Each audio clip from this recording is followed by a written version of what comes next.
Former Marjorie Stoneman Douglas school resource officer accused of hiding instead of helping during the shootout is out of jail tonight. Our cameras were there as former Deputy Scot Peterson was released from the Broward County Jail just hours after a judge substantially lowered his bond. CBS 4's Joan Murray live for us outside the jail with this afternoon's developments. Joan?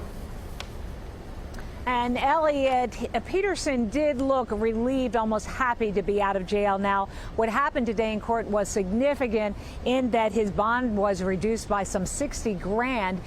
He does not have to wear a tracking device, and he was given some time to turn in his passport to get rid of the threat of him leaving the country.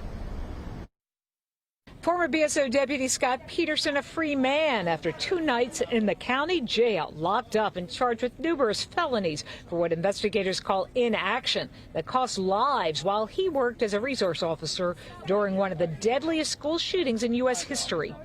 You know, I believe we need to trust the process and work through that to ensure that the accountability and justice and outcomes that folks are looking for is achieved. Who's going to be arguing for both sides?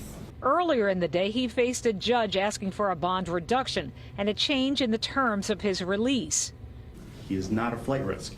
Peterson facing the same judge as accused mass shooter Nicholas Cruz, even sitting in the same seat.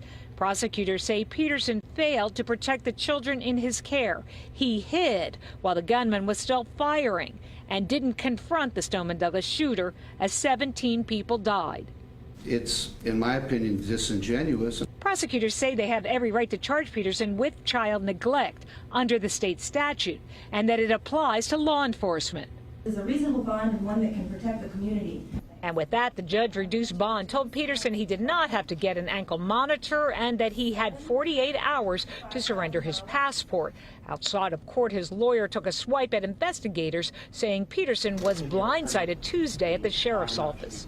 And he voluntarily appeared to contest the IA's investigation's decision. They proceeded to take him into custody instead of allowing him the courtesy to self-surrender and not have to be booked into jail, which I believe that under the circumstances was entirely unfair and uncalled for and basically unprofessional.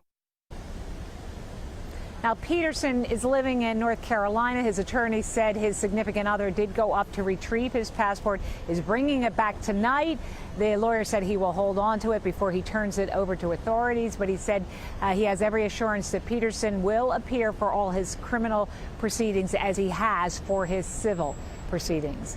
In Fort Lauderdale tonight, Joan Murray, CBS 4 News.